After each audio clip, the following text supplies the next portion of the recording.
kalbėjome apie eurą. Liko labai nedaug laiko. Kokiu priemonių siūlote imtis, kad tas euros įvedimas būtų užblokuotas? Kol kas nieko nedaroma yra. Referendumo iniciatyva yra užregistruota. Kito kelio nėra. Rinkti parašus. Jo, tik tai. Na, ir vėl pirmin paplėsti.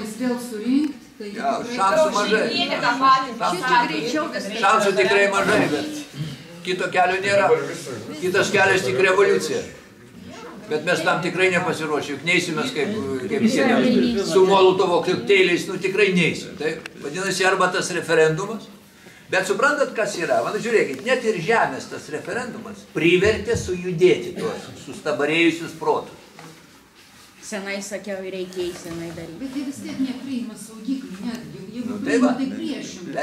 Netgi dabar priešimą saugiklių. Bet mes lietuviai nebegalės nusipirkti, o visi kiti pirks. O tai kam naudingas yra paversti žemę preke, nes kaip skaičiau 2001 metų Andriukaičio pateiktą tą pataisą Konstitucijos, būtent 47 straipsnė, buvo įvardinta viena iš priežasčių, kad bankai negali keisti žemės ir negali tokiu būdu naudoti paskolų.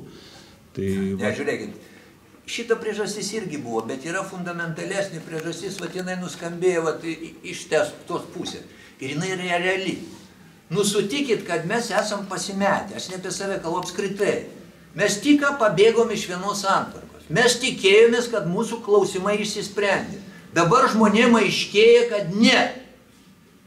Bet jūs supraskit, didelė dalis Lietuvos tai dar tiki tom iliuzijom. Ir kadangi ten yra šeimininkas, o šeimininkas reikalauja parduoti žemę užsieniečiams, jie norėdami įtikti tam šeimininkui, yra pasiruošę sutikti su viskuo. Aš esu daug sykių šitą sakęs, aš klausiau kelių, pačių jau tų, ten, sakykime, valdžioje esančių žmonių labiausiai. Sakau, ar yra per didelė kaina už buvimą Europos Sąjungoje? Jūsų manys. Atsakymas jų, nėra tokios kainos. Suprantat? Aš nenoriu minėti pavardžių, jūs tas pavardės visi žino, bet čia ne pavardėje esmė yra. Mąstymė. Jų sąmoniai nėra per didelės kainos už buvimą Europos Sąjungoje. Dėl to jie puikiai supranta, ką ta žemė reiškia. Jeigu tik jis pakeistų savo mąstymą, jie priimtų tos saugiklius vakar jau. Bet jie bijo neįtikti šeimininkui. Paimkim dabar ukrainiečių reikalą.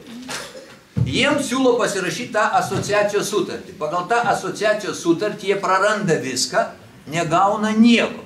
Ir didelė dalis ukrainiečių nori šitą. Kodėl? Tas pats jausmas kaip ir mūsų prieš stojant į Europos Sąjungą. Jie tiki pasaką. Jie tiki pasaką ir aš tada kitaip pasakysiu. Žiūrėkit, būna, kada jauna mergaitė įsimyli kokį nors niekšą. Ir visa giminė mato šitą, ar ne? Aiškina tai mergaitė, negi tu nematai, nugi niekšas jis, o jinai nemato. Nemato. Ir kol jinai pati nepamatys, jinai tam niekšui atiduos viską, ką jinai turi.